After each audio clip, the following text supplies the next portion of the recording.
Hello friends, good evening. গৃহিণীর টুকিটাকি আরও একটি নতুন ব্লগে তোমাদের সবাইকে ওয়েলকাম। আশা করছি তোমরা সবাই ভালো আছো।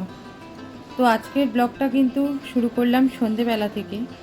এখন আমরা এসেছি আমার ছেলেকে নিয়ে সাউথ সিটি মলে ওর পুজোর কেনাকাটা করব বলে। আজকের যে ব্লগটা তোমরা দেখছো সেটা কয়েকদিন আগের ব্লগ। আমার ছেলের তখন হাফ ইয়ারলি পরীক্ষা চলছিল। তো হাফ ইয়ারলি পরীক্ষার ফাঁকে ছুটি ছিল, সেই ছুটির মধ্যেই আমরা ওকে নিয়ে এসেছিলাম ওর পুজোর বাজারটা সারতে। আসলে খুব বেশি দেরি করে আসলে না ভালো ভালো সেরকম পছন্দসই কালেকশান পাওয়া যায় না। প্রথমেই আমরা ঢুকেছিলাম জারাতে, আর সেখান থেকে আমার ছেলে একটা জিন্স কিনেছে আর একটা গেঞ্জি কিনেছে। ওর বাবাও ওখান থেকে একটা গেঞ্জি কিনেছে, আর আমি কিনেছি হচ্ছে একটা লেডিস পারফিউম। তবে সেসব কেনাকাটার কোনো ভিডিওই কিন্তু করতে পারিনি, জারাতে যেহেতু ভিডিও অ্যালাউড না, সেই জন্য আমি ওখানে কোনো ভিডিও করতে পারিনি। তো জারা থেকে কেনাকাটা কমপ্লিট করে আমরা এবার চলে এসেছি ফুড কোর্টে একটু চা খেতে। আসলে এতক্ষণ ঘোরাঘুরির পরে না মাথাটা বেশ যন্ত্রণা করছে, একটু চা না খেলে আর ভালো লাগছে না। আর বাড়ি থেকে যেহেতু অনেকক্ষণ বেরিয়েছি, তো দুপুরের খাওয়া অনেকক্ষণ খেয়ে বেরিয়েছি, হালকা হালকা খিদেও পেয়েছে। তো চায়ের সাথে বলা হয়েছে চিজকর্ন স্যান্ডউইচ আনার কথা। আমার ছেলে গেছিলো চা আর স্যান্ডউইচটা আনতে, তো নিয়ে চলেও এসেছে।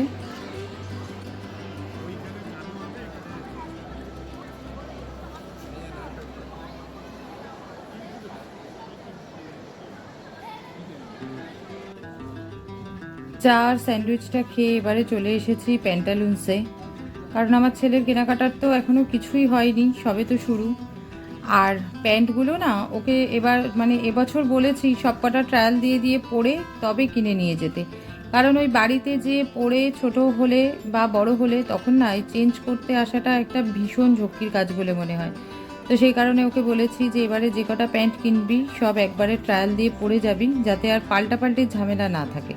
তো সেটা করতে যেয়ে একটু বেশি সময় লাগছে, আর সব থেকে বড় কথা জিনিস পছন্দ করতে গিয়েও একটু বেশি সময় লাগছে।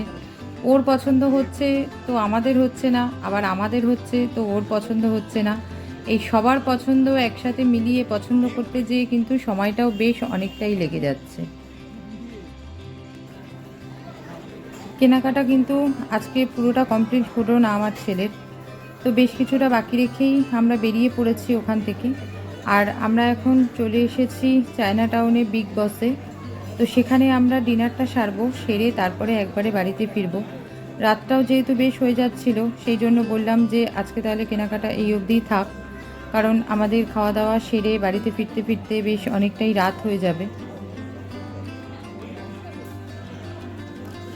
3-4 রকমের স্টার্টার আমরা অর্ডার করেছিলাম। তো প্রথমেই যেটা দিয়ে গেছে সেটা হচ্ছে চিকেন ললিপপ, তারপর যেটা দিয়ে গেছে সেটা হচ্ছে প্রন পাঁপড়। এখানকার প্রন পাঁপড়টা কিন্তু দারুণ খেতে।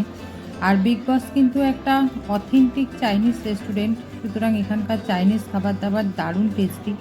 তারপরে যেটা দিয়ে গেছে স্টার্টারে সেটা প্রনের স্টাফ দেওয়া একটা কিছু, সেটা ওনারাই আমাদের সাজেস্ট করেছিলেন, সেটাও অসাধারণ খেতে। আর দিয়েছিলাম আমরা চিকেন ওয়ান্টন, ওটাও ওনারাই আমাদের সাজেস্ট করেছিলেন যে এটা নিন স্টার্টারে, সেটাও কিন্তু অসাধারণ খেতে ছিল। এতটাই দারুণ খেতে যে বলে বোঝাতে পারবো না যে এগুলোর টেস্ট কেমন।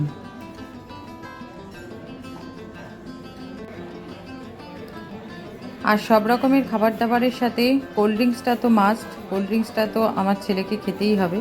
যদিও আমার ছেলের একার নামে দোষ দিয়ে লাভ নেই, ওর থেকে কিন্তু বেশ পরিমাণ মতো কোল্ড ড্রিঙ্কস আমিও খেয়েছি। এবারে চলে এসেছে মেন কোর্স, আমরা খাওয়াও চালু করে দিয়েছি। তো মেন কোর্সে আমরা নিয়েছিলাম রাইস নুডলস, সেটা খেয়েছি আমি আর আমার বর। এখানকার রাইস নুডলসটা অসাধারণ খেতে, সেই জন্য আমরা ওটা নিয়েছিলাম, আমরা আগেও খেয়েছি। আর আমার ছেলে নিয়েছিল হচ্ছে ফ্রাইড রাইস, ও যেহেতু বললো যে আমি রাইস নুডলস খাবো না। আর তার সাথে ছিল হচ্ছে চিকেনের 2টো প্রিপারেশান। খাওয়া দাওয়া কমপ্লিট করে আমরা ওখান থেকে বেরিয়ে পড়েছি। রাত কিন্তু অনেকটাই হয়ে গেছে, 11টার বেশি বেজে গেছে। আর যেদিন আমরা আমার ছেলেকে নিয়ে কেনাকাটাটা করতে গেছিলাম সেদিন কিন্তু অসম্ভব পরিমাণে বৃষ্টি হয়েছিল, ঝাঁপিয়ে বৃষ্টি হয়েছিল। আর এখনও বৃষ্টি পড়ছে যদিও, তবে সেটা হালকা গুড়ি গুড়ি। আমার ছেলের কেনাকাটাটা আজকে যদি কমপ্লিট হয়ে যেত তাহলে নিশ্চিন্ত হতাম, তবে ওর কেনাকাটাটা তো আজকে কমপ্লিট হলো না, আরও একটা দিন ওকে নিয়ে বেরোতে হবে। তবে সেটা এক্ষুনি আর হবে না, সেটা একেবারে পরীক্ষা শেষ হলে তারপরে। আজকের কেনাকাটা কোনো কিছু আর তোমাদের সাথে শেয়ার করলাম না, কেনাকাটাটা কমপ্লিট হয়ে যাক, তারপরে পুরোটা একসাথে তোমাদের সাথে শেয়ার করব।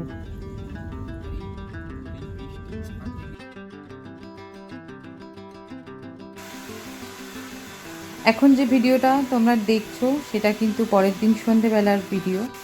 আমি পরের দিন সন্ধেবেলা চলে এসেছিলাম পার্লারে, সেখানে এসে হেয়ার কাট করলাম, আর করলাম হচ্ছে হাইলাইটটা করতে আমি ভীষণ ভালোবাসি, আমার খুব ভালো লাগে হাইলাইট করতে।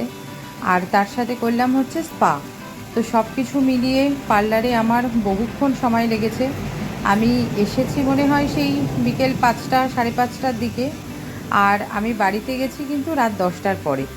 আর আমার মা তো তার মধ্যে 3 থেকে 4 বার ফোন করেছে, শুধুই জিজ্ঞাসা করছে তুই কোথায়। আসলে আমার মা ভাবছে যে এতক্ষণ পার্লারে কি করতে লাগছে। আমি যতবারই বলছি এখনও এখানে রয়েছি, ততবারই বলছে এখনও হয়নি। আমি আমার বরের সাথেই এসেছিলাম, যদিও আমার বর আমাকে দিয়ে চলে গেছিলো আর বলে গেছিলো যে হয়ে গেলে ফোন করো, আমি এসে আবার নিয়ে যাব।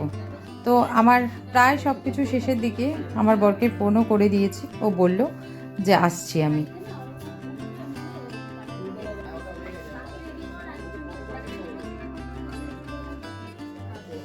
তো আমার আজকের ব্লগটা আমি এখানেই শেষ করছি। আমার আজকের ব্লগটা যদি তোমাদের ভালো লেগে থাকে তো ব্লগটাতে একটা লাইক করে দিও, আর কমেন্ট করে অবশ্যই জানিও আমার ব্লগগুলো তোমাদের দেখতে কেমন লাগছে। যদি ভালো লেগে থাকে তো আমার চ্যানেলটা প্লিজ সাবস্ক্রাইব করে নিও। আজকের মতন টাটা, গুড নাইট। তোমাদের সাথে দেখা হচ্ছে আবার আরেকটা কোনো নতুন ব্লগে।